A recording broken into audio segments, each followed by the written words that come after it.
Today's stuff we're going to be learning is Menachot Daf Mem Daled. We're going to get started with the Braita Tanu Rabbanan. The top of the page. Chilazon ze gufo dome liyam ubriato dome ledag ve'ole echad ל-70 shana ubedamot tzavim tchele lefichach damav yikarim. Okay, I read that whole thing just so you see it at a glance, but let's go through part by part. So this chilazon, which is a big question, what exactly is the identity of the chilazon? So there's a good footnote in the Koran about the background about the chilazon and different attempts throughout the ages of trying to identify what was this chilazon. So they say here that the one that's most currently widely accepted is that it's the Murex trunculus, which is a type of sea snail, which basically fits most of the descriptions. Okay, it's gufo dome liyam, which could mean it on the outside it looks like the sea, or it could mean that the secretion from it looks like the color of the sea. It's the blue of the sea. Ubriato dome ledag, okay, it looks like the shape of a fish. Ve'ole echad ל-70 shana, it comes up to dry land once every 70 years.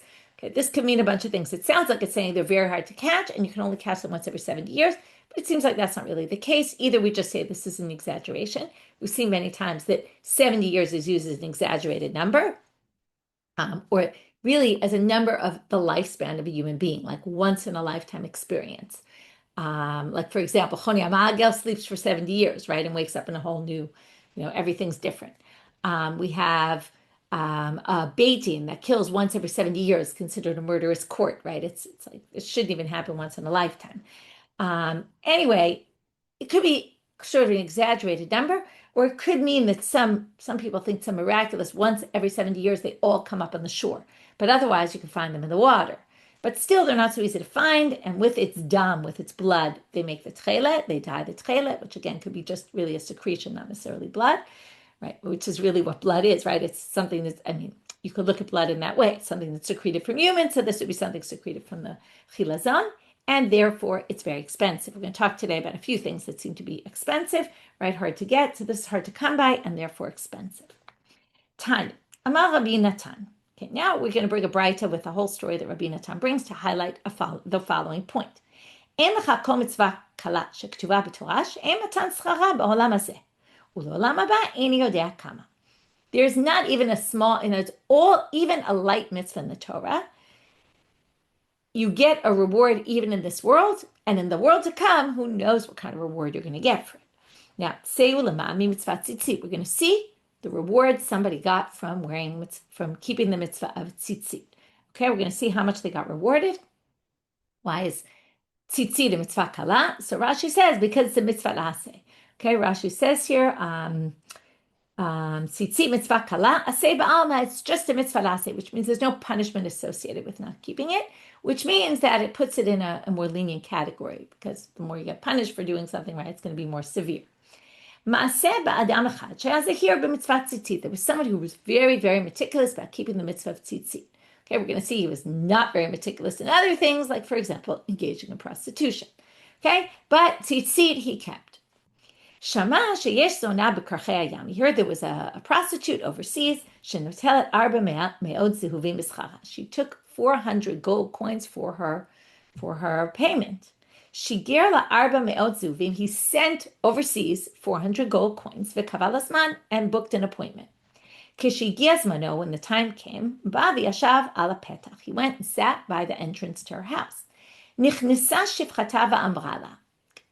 You can think about why this part is even in the story. I'm not sure what the significance is, but the shifcha, her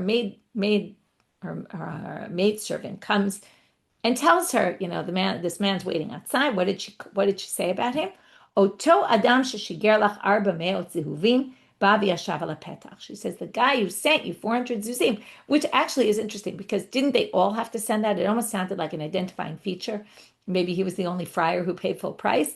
I don't know, but for whatever reason, she says the guy who gave you 400 zuz, he's waiting outside. Maybe mostly it was locals, and here we have someone who sent the money. Maybe that was what she was saying, like, there's someone very special here. He sent the money from afar.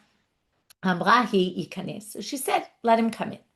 Okay, again, why that whole conversation is transpiring, why that's important in the story is a really good question. Nichnas. So he goes in.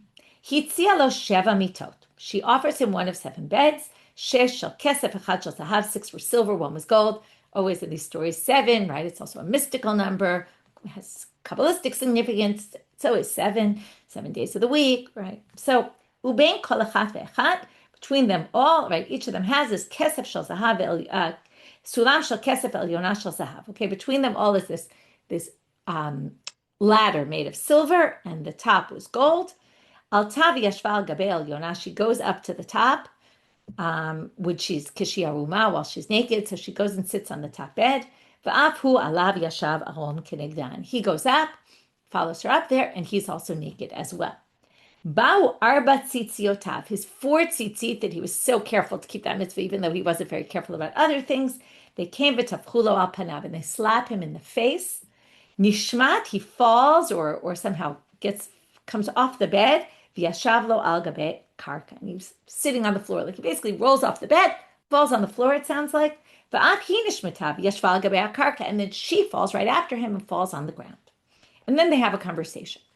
Amralo, Gapa shel Romi, she swears in the name of the Gapa of Romi. Okay, this could mean all sorts of different things. There's all different interpretations, whether it means the capital city of Rome, or some people think it means Jupiter. Some interpretations say it's love, and the love of Rome. Okay, but she swears in the name of Rome, okay, which obviously shows she's not Jewish, right? She believes in the authority of Rome. Some people think it's the Caesar of Rome. Okay, so she swears in the name of her religion system or belief system. I am not going to leave you until you tell me what is wrong with me. What did you see on my body that made you so disgusted that you jumped off the bed? Amar la ha'avodah, he swears to her in the name of the temple worship, you could say. It's a term of swearing, of Jews swearing, right? We have her swearing in her Roman thing, the Jew swearing in his Jewish. Shelo re'iti isha yafa kamotech. Okay, I swear in the name of my God that I've never seen a more beautiful woman than you. Ela mitzvah achat tzivani Hashem Elokeinu v'tzitzit shema. But there's one commandment that God commanded us. It's called tzitzit. V'katuv ba ani Hashem Elokechem shtei pamim. And it says, I am the Lord your God, 3 times in there. Okay? Now, I'm sorry, 2 times, right at the end. Ani Hashem Elokechem, that I took you out of Egypt, and then it says Ani Hashem Elokechem. So it says it 2 times. Anihu sha'atid li para, v'anihu sha'atid l'shalem sachar. I am going to punish you, right? I'm the God who punishes, and I'm the God who will reward. Achshav nidmu li alai ka'arba'a edim. And when the tzitzit came upon me, those 4 corners of that garment with the tzitzit hanging down reminded me they were standing there like 4 witnesses about to witness what I was about to do. And they were going to go tell my God, and my God is going to punish me for this. Amralo, and now she says to me, Eini manichatcha ad shtomar li ma shimcha. I'm not going to let you go until you tell me what's your name. Ma shem ircha, what's the name of your city? Ma shem rabcha, what's the name of your rabbi? You seem to be versed in, the way Jews live. They have rabbis. Uma shem midrashcha she'ata lamed bo Torah. And what is the Beit Midrash in which you learn Torah? Okay, she knew somehow that he learned Torah. Tell me all that information. And here, write it down. So katav v'natan biyadah, he writes down all his information, and he goes. Amda v'chilka kol nechaseh. So she gets up, and she basically divides up her possessions. Shlish l'malchut, 3 she gives to the kingdom. Okay, some people say she did this because what's she going to do? She's about to convert. And she basically gives it because she's this famous prostitute. And probably many of the higher-ups of the city sleep with her, and she basically has to bribe her way out to let herself free. Otherwise, they all want her to stay there and keep engaging in prostitution. Shlish la'aniyim, a 3rd she gives away to poor people. Some of the commentaries say to basically give her zchuyot, like merits, so that she'll be in good shape and God will protect her. And shlish natzla biyadan, the other 3rd she kept in her hand. Chutz me'otam matzaot. She basically ends up selling most of her stuff, but she keeps those sheets, okay, or those beds, or it's unclear whether it means just the sheets, but she keeps those matzaot that she had before, that she showed him when he came up to her bed. And what does she do? Bat lebeit midrash shel Rabbi Chia. So she comes to the Beit Midrash of Rabbi Chia, which was presumably his rabbi, although Tosfot says it could have been Rabbi Chia. It doesn't make sense. Rabbi Natan would be telling the story about Rabbi Chia. So anyway, maybe it's somebody else. Tosfot suggests it's what do you say? Yeah, in the Tosefta it says Beit Midrash shel Rabbi Meir. Okay, Amra lo Rebbe tzaveh alai v'yasuni gioret. She says, command to me and make me a convert. I want to convert. Amar la biti shema inecha natata be'echad min hatalmidim. listen, my daughter, is it possible you're just looking to marry one of my students? You're attracted to one of them. She takes out the handwriting of this guy and she gives it to the rabbi. Okay, you have to wonder what the rabbi was thinking, right? He kind of gets the fact that his student was there. But apparently she tells him the whole story and he realizes that she's serious about this. Amarla, go and enjoy your purchase. Okay, it's a little bit strange why he calls it a purchase. Right? It's actually in Kiddushin, it's the opposite. The man sort of, right, he takes the woman. Here he's saying to her, this is what basically you worked hard for what you got. You sold all your stuff. You came to God for the right reasons, even though you are looking to go marry, right? And that's why you want to come into the Jewish religion, because you want to marry this man. But I understand that you're coming with the proper intentions. And then those sheets that she offered to him, that were prohibited, now she offers to them and they're permitted, right? Obviously, they got married. This is his reward in this world. What's very interesting about the reward, right? It's, first of all, it sounds like it's a monetary award, sort of, because he ends up with these fancy sheets, but also it's his reward of this woman. The story is very interesting. First of all, it's highlighting converts, people who convert because of marriage, although, again, it wasn't only because of marriage. It also, and the rabbi didn't seem to have an issue with this at all. The second thing it shows is, beauty is often, the rabbis kind of put down beauty. And here, the reward is he got the beautiful woman, he got this prostitute, right? And it obviously shows the opportunity for tshuva, both for the man and for the woman. And here you see that for some small mitzvah of tzitzit, right, the tzitzit really saved him in a sense. His reward was also that the tzitzit prevented him from doing something terrible. It's also another type of reward. So there are multiple rewards here in the story. And Rabbi Natan finishes with, this is what he got in this world. Wow, I can imagine only what he's going to get in the world to come for keeping this mitzvah. So again, it's trying to say, this doesn't sound like the biggest mitzvah in the world, but look how powerful it can be. And obviously, there's all these references in the story to, he saw her beauty and the whole parsha of tzitzit about lo tatur acharei levavchem v'acharei einechem, right? Don't go following what you see and what your heart is pulling you toward, but keep within the way of God and keep focused, right?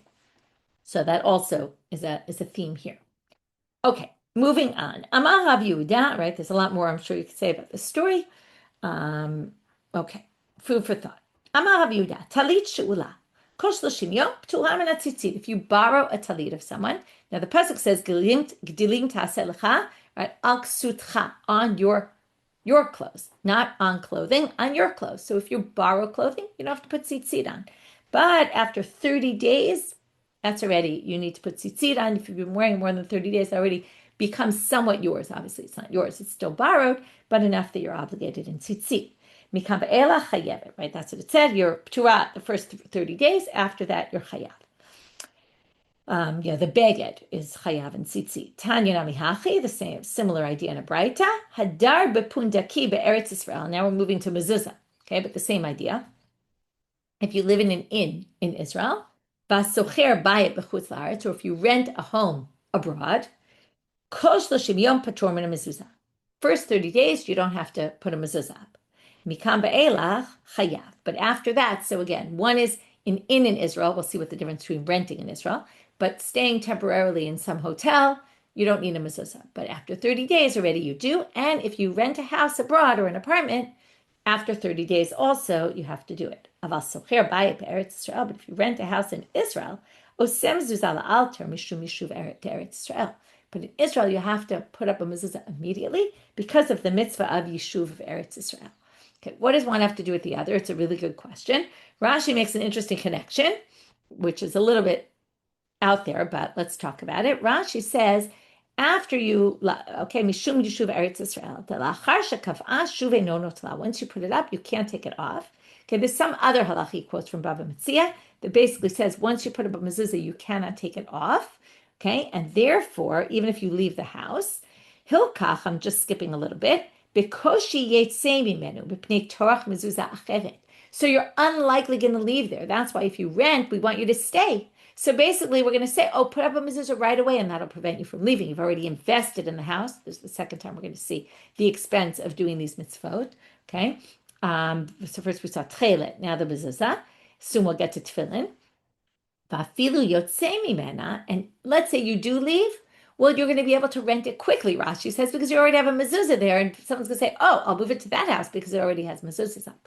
So that's how he says you're going to end up with people settling Israel better, either the one who rents there or he'll rent it, he'll get it easily. Someone else will come in very easily because the mezuzah will be up there. Okay, there are ways to do it. If you put it up with intent, you're going to take it down, but it is a bit of an issue, the whole renting in Israel and putting up mezuzahs, whether you can really take them down or not. Okay, moving on. So that was the same idea about 30 days. Once, right, 30 days being temporary, after 30 days already, it's more permanent. But again, that was not a relevant halacha for renting in Israel. Tfilah shel yad eina ma'akevet. We're now back to the Mishnah. I'm going to finish up the last section of our Mishnah from the beginning of the chapter. Tefillin shel yad isn't ma'akevet, and neither is tefillin shel rosh. That's only, by the way, if you have both and you only need to put on one, which is very strange, and we'll talk about that in a minute. But if you don't have the other one, well, ma'akevet, you can't do the mitzvah with one without the other. Amrulo, Amarta, they said, did you really say that? That makes no sense. It should be, if you don't have one, then just put one on. But if you have both, obviously, shouldn't you have to put both on? So Amar Lahulo, he said, no, you're right. I didn't really say that, meaning I changed my mind. So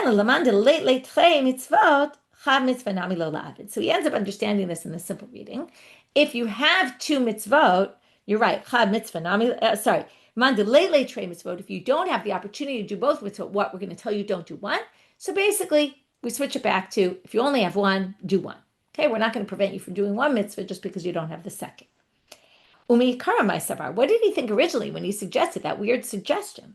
Said the concern is that you might intentionally say, well, look, if I just have tefillin shel rosh, I'll put that on and I'll be done. Okay, and I just won't bother buying tefillin shel yad if I could get away with doing one. So here we go to the third sugya that talks about I'll just save the money, right? And I won't buy the second one.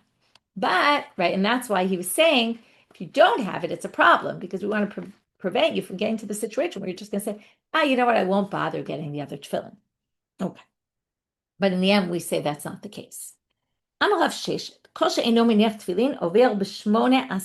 don't put tefillin on, you're transgressing, or you're not fulfilling 8 mitzvot aseh. What are 8 mitzvot aseh? We know it's in 4 parshiot in the Torah. And in each parsha, it mentions al yadecha and al arosh, right? Both on your arm and on your head. So because of that, they learn that, there must be 8 positive commandments that you're not fulfilling. Rashi actually brings that as his explanation of the 8. Then he actually adds a different explanation of where you can find 8 mentions of it, but we'll leave the first. We'll go with the first. Tzitzit bebigdo, if you don't put tzitzit on your clothing, over b'chamisha aseh. Why chamisha? Because tzitzit are mentioned, put on the tzitzit, right? All that in Parshat Tzitzit in the 3rd chapter of Shema 4 times, and then there's one more of the Gedilim Ta'aseh Lecha pasuk. Notice, by the way, the numbers are going down. 8, 5, then we're going to move to 3, and then 2. And that's because it says, it says, Emor lahem, and it says, there's a third pasuk. Let me just find it for a second. And yeah, Kote Baruch B'nai Israel, Emor lahem, and V'samu et Shmi al B'nai Israel v'ani avrachem. Okay, those are 3 pasukim by Birkat Kohanim. So the Kohanim, when they go, if they don't go up to bless the people, they haven't fulfilled 3 mitzvot aseh. And kol she'eno mezuzah b'pitcho over b'shnei aseh. Why? Because uchtavtam. It says it twice in the 2 parshiot of Shema, and that's how we have. So this is, by the way, you can see this whole page really is getting at. You might think that not doing positive commandments is not a big deal, but first of all, we have the story saying how important it is. Then we get to all these statements that it's not just you're not doing one mitzvah aseh. It's mentioned multiple times. You're not doing it multiple times, which again is a way to say this is more serious than you think. Okay, to encourage people to make sure to be doing this. Amarish Lakish, if you put tefillin on, you'll also get longevity, right? That's what everybody wants. So if you could say this is a reward you'll get for this mitzvah, that will keep people doing the mitzvah. Shne'amal, let's return to Hamibet, as it says, Hashem Elokim, this is a pasuk in Yeshayahu, Hashem alehem yichyu ulechol behen chayei ruchi v'tachlimeni v'achiyeni. Okay, this is about this is the tefillah of Chizkiyahu when he was healed from being sick. It says Hashem alehem. If God is on you, you will live. Okay, what they understand this to mean is the tefillin, it's on you. God's name is on you. U'lechol bahen chayei ruchi, and all those who have ruach in them. Okay, they say this maybe connects to the heart, which is the arm is near the heart. And they will heal me and make me live longer. Okay, or give me life. So there you see the tefillin gives you life. New Mishnah. Now we're done with that whole section, and now we're moving back to Menachot. Okay, had to end at some point. Okay. Asolet v'hashemen ein makvin et hayayin, v'lo hayayin makvan. So you have solet and shemen, that's the mincha offering. We're talking now about the libations that go along with the sacrifices. They don't, if you don't have them, you can still bring the wine libation that goes along with it as well. And if you have the wine, so you can bring the wine if you don't have the solet and the shemen. Or if you have this v'lo hayayim ma'akvan, if you don't have the wine, you can still bring the solet and the shemen. So we see that these are two separate things. One is a meal offering, one is the wine. Even though they're all called libations, you can bring one without the other. Hamatanot she'al mizbeach hachitzon ema gvot. So this we learned in Zvachim, and we'll talk about this. We'll see the source at the end of the Gemara here, which is the placings of the blood on the altar, which could be, there's two placings which go on all four sides, or there's some which like the chatat, which has four placements. But if you only do one, it's fine. Okay. Now that's all on the outer altar. On the inner altar, we said they are ma'akev, right? That we saw. The sprinklings, right, have to all be done, and the placings of the blood inside do. That's on the special ones that go inside. But then the ones that are on the regular ones on the outer altar, like the shlamim and the asham and the chatat and all those, and the ola, right, the regular ones, those, one of them is sufficient. So the Gemara is going to start off with a different issue about the wine versus the meal offerings and the libations. And the question here is not what we were talking about in the Mishnah, can you do one without the other, but which one is supposed to be brought first, assuming you're bringing both.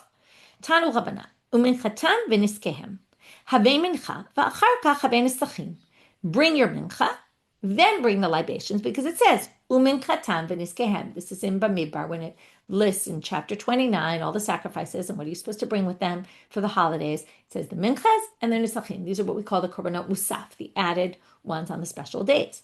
So it must mean you bring the mincha first and then the nisachim, because that's the order.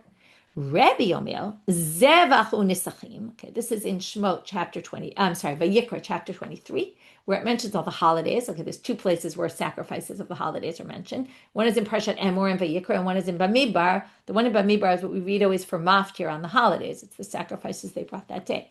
But in Vayikra chapter 23, we also get a list of things you do on the holidays, which included in that mentioned sacrifices. And there it says, okay, you'll remember this is a famous pasuk. These are the holidays. You should call them your sanctified days. Lakriv ishel Hashem, to bring sacrifices to God. Ola umincha zevach unisachim. Okay, we're going to come back later to the ola and mincha, but right now they say zevach and nisachim. So comes Rebbe and he says, look at the order: zevach and nisachim. Heve zevach v'achar kach have nisachim. Bring the sacrifice, and then bring the libations, which is the oil, the wine. So now we're going to say, the wine goes before the mincha. So we have a machloket, which comes first. But now we're going to say, what is each one? Okay, eventually we're going to reject the reasons that we brought already for each shita, because we're now going to say, and then we're going to say, right, what do you do with that first pasuk?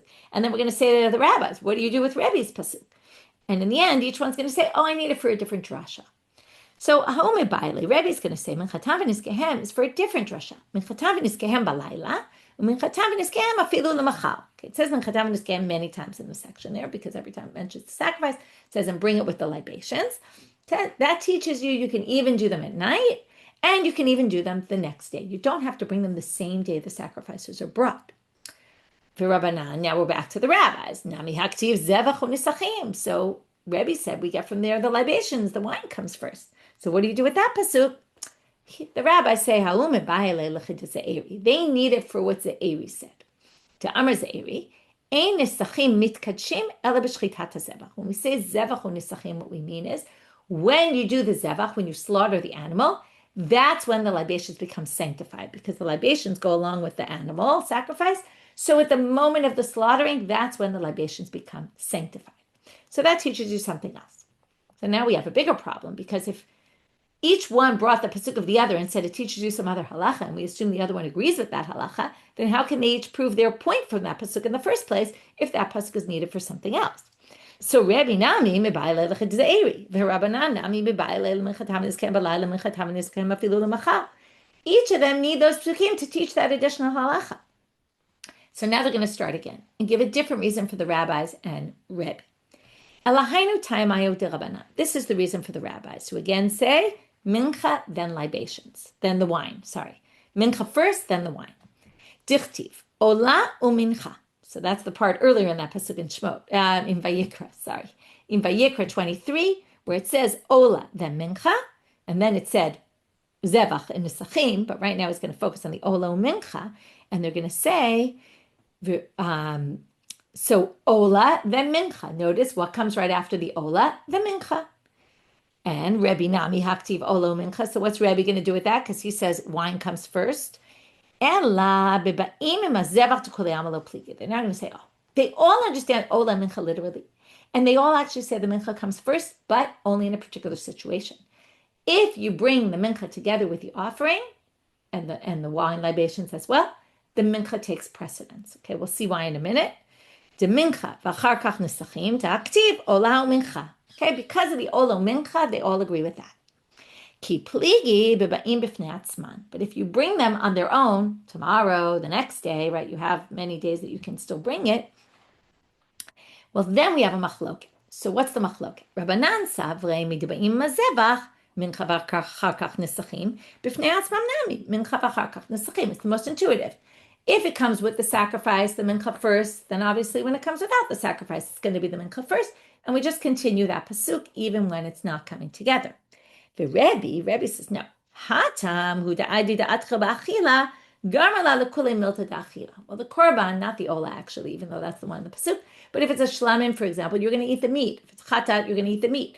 And the mincha also gets eaten, whereas the wine gets completely poured on the altar. So when it comes together, we're going to go with things that get eaten. Those take precedence, and the wine gets poured completely. That's going to come secondary. Aval b'fnei atzman, but when they come by themselves, nisachim adifi. They're adife. Ho'il dimit amra shira alayhu. Because those Levites sing the shira when they bring the wine libations, and therefore the wine takes precedence because it has this extra ceremonial element to it that shows it as more importance, and therefore in that case the libations are going to come first. So when there's food-related things going on, meaning you're bringing it with the sacrifice, we're going to go with the food takes precedence because it's more similar to the sacrifice. But when it comes to doing it separately, we're going to go with the one that's a more kind of holier act because it comes along with the Levites doing the shira. Now, there's a little bit of a problem here because when you bring the libations not on the day of the zevach, presumably they don't sing. They only sing when they're doing it with the korban. When they bring the korban and then they pour the libations, they sing. So, but they say that it still shows that wine, I think you can understand it, is they still show it that wine libations are in a higher place because when they're brought with the zevach, they're brought with song and the song of the Levites, and therefore when they come on their own, and even if when there's no song, still that should take precedence over the mincha offering. Okay, hamatanot. Finishing up this mishnah now. Hamatanot al gabei mizbeach hachitzon ema akvotzo etzo. So again, you don't need to do all the sprinklings of the blood. One is sufficient. Tanu Rabbanan. We're now going to have a bright that shows the source for this halacha. Minayin l'chol hanitanim al mizbeach hachitzon shenetana b'matana achad shekiper. How do you know that all the ones done on the outer altar, if you do one, it atones? Shneimar v'dam zvachecha yishafech al mizbeach Hashem Elokecha. Okay, you should, the blood of your sacrifices should be spilled. Yishafech is singular. So they say from there you learn one spilling is sufficient. Okay, then continues right on the mizbeach of God. Okay, now we're going to move to the new Mishnah. We're just really going to get started here. Haparim v'ha'ilim v'akfasim, and perhaps also a seirim. There's different girsaot here because most of these sacrifices only have one seir, so it's weird it would be plural, so some people take it out. But anyway, the bulls, the rams, the sheep, and perhaps also the goats, einan makvin ze'etzeh. You don't need the other, okay? You can, or maybe even you don't need all of them, okay? We're going to talk about this. Rabbi Shimon Omer, im hayu lahem parim merubim velo hayu lahem nisachim. What if you had a lot of cows, but you didn't have libations? In other words, you had enough money to afford to bring the cows you needed to bring for those offerings, but you didn't have enough money for libations also. So yavi par echad u'nesacha v'lo yikavu kulam b'lo nesachim. Better to spend the money instead of buying more bulls for the offering. Again, we're talking about an offering that have multiple bulls to be offered, but use your money instead of bringing all the bulls you're supposed to bring with no libations, bring a bull with libations and bring less bulls. Okay, that's Rabbi Shimon. It doesn't sound like he disagrees with anyone in the Mishnah. It sounds like he's just adding on to Tanakama, but there are Tanaim elsewhere who disagree with him about this. Okay, so now the question is, which I didn't really address, but the Gemara is going to address it right now, which is why I didn't address it before. Hane parim ukvasim dehecha. What parim and kvasim are we talking about? What sacrifices have bulls, rams, and sheep? Actually, a whole bunch of them. And now we're going to try to figure out which one. We're only going to get started today. Ilema dechag, if you're talking about on Sukkot, okay, they're supposed to bring bulls. If you remember, every day it gets less the number of bulls you're supposed to bring. Altogether, you bring 70 bulls. And then there's the elim and kfasim that go along with that. Well, in that case, kamishpat kimishpatam ktibuhu. It says by all of them according to the law. Okay, the law or their laws. Their law. So either which way, it says their law, which means it has to be done this way. And of course they're ma'akev. So the Mishnah can't be referring to that. Ela de Rosh Chodesh v'Atzeret to Chumash HaPikudim. Maybe it means the ones you bring on every new moon holiday, right? The first of every month. And the ones on Shavuot, which we'll talk about those tomorrow more. De Chumash HaPikudim, the ones mentioned in Bamidbar, as I said before, right? At the end of Bamidbar there. So there it lists all the animals, the Musafim you're supposed to bring. Maybe it's talking about those, and we're going to see whether we can explain that or not. So we're going to stop here and mid-question really and see if we can figure that out in tomorrow's daf. What are we referring to in this Mishnah? Okay, so what we did today is we started with the chilazon. We went to the importance of how important any small mitzvah is. Right from there, we got to not only tzitzit, also tefillin and doing birkat kohanim and mezuzot. Right, and even though they're mitzvot, I say, but there's multiple positive commandments in them. So it's not just like doing one mitzvah; it's like doing multiple ones. We saw the whole story with the prostitution, how it saved him and how he got rewarded in the end in this world, and all the more so how much reward he'll get in the next world. We ended that section with Rish Lakish saying also you'll get longevity if you put on tefillin. Also from there, by the way, we got into the tefillin shel Rosh and tefillin shel Yad, that you can do one without the other, and that statement of Rav Chisdu then changed his mind and said, no, it's not really right, when his students questioned him. Then we got to the solet and the shemen and the wine, and we talked about the libations. Which one comes first, Machloket Rebbe and the rabbis? And then we thought we knew where they got it from. In the end, we said, no, those psukim are needed for other things. And we then learned it from what exactly the debate is. We even limited their debate, that they all agree. If you bring them with the sacrifice, of course, the ola unisachim. The nisachim are going to come first. But the mincha is going to come first. My mistake. The mincha is going to come first, ola umincha. And then the question just becomes, what if you bring them separately? Does the wine take precedence because it was brought with shira, with song, or do we keep it the same as if we brought them together with the other offering?